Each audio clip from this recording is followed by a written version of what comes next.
Hello everyone. In this lecture video, we will going to have an introduction to break-even point and cost volume profit. Our objective in this video is to identify the different margins in the variable costing income statement and to enumerate the underlying assumption in the cost volume profit relationships. At the end of the video, we should be able to explain the concept of relevant range in profit planning and to discuss the importance of the contribution margin. There are two important graphs in cost volume profit analysis. We have break-even point graph or the BEP graph and the cost volume profit graph or the CVP graph.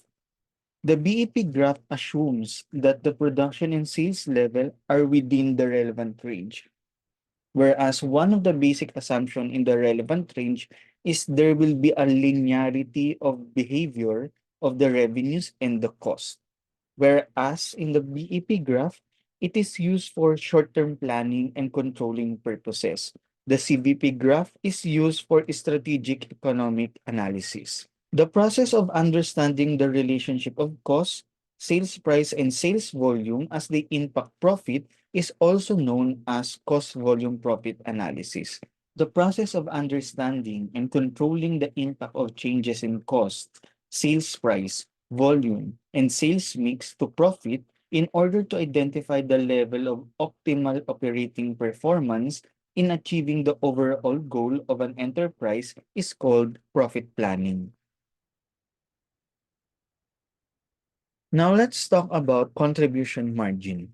Sales and variable costs directly relate with sales volume. The contribution margin amount is used to absorb fixed costs. The difference between the contribution margin and the fixed cost is the level of the profit. The format to determine profit using variable costing systems is as follows. We have here the condensed format on the left side and the expanded format on the right side.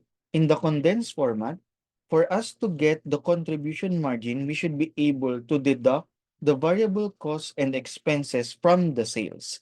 And to get the profit, contribution margin less fixed costs and expenses. In the expanded format, for us to be able to compute the contribution margin from the sales, let's deduct the total variable cost and the variable expense. If we are only deducting the variable cost from the sales, then we should be able to get the manufacturing margin. If we will going to include deducting the variable expense, then we can be able to compute for the contribution margin. For us to compute for the profit, just like in the condensed format, then let's deduct fixed cost and expense.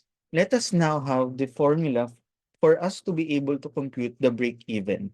There are two types of break-even that we will going to talk about here. One is break-even in terms of units and the other one is break-even in terms of amount.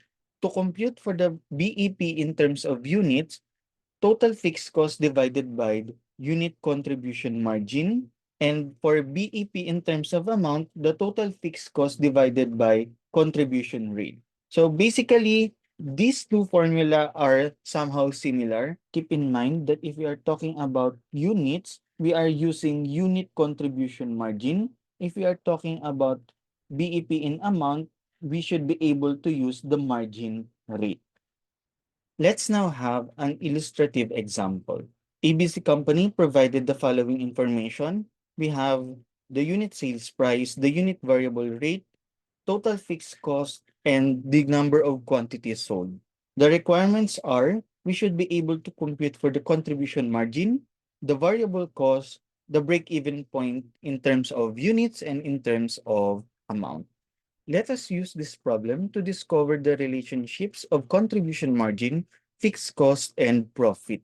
In the column section of the unit, let's copy the 8,000 number of units. Since we are working out with the sales and the variable cost, we should use the same amount of quantity sold in terms of units. Therefore, in the row of sales and variable cost and as well as the contribution margin, we will going to use 8,000 units. Then let's plot the sales price and the unit variable rate.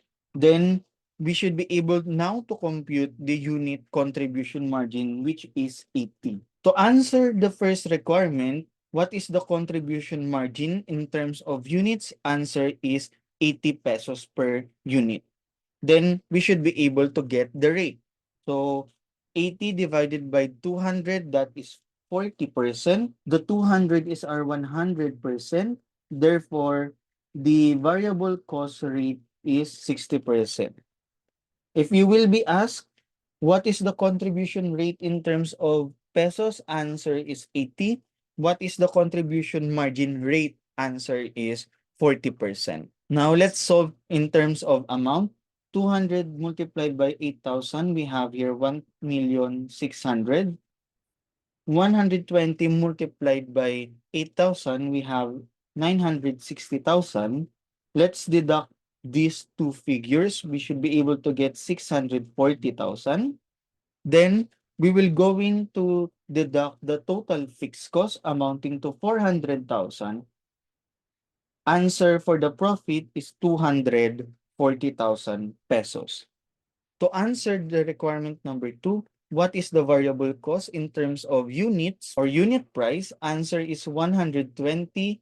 In terms of rate, 60%. Using this information, we can now be able to compute for the break-even point. In terms of units, 400,000 divided by 80, we can now get 5,000 units. And in terms of amount, 400,000 divided by 40%, we can now have 1 million pesos. How should we interpret the 5,000 units and the 1 million pesos? Break-even point is where the total sales is equal to the total cost.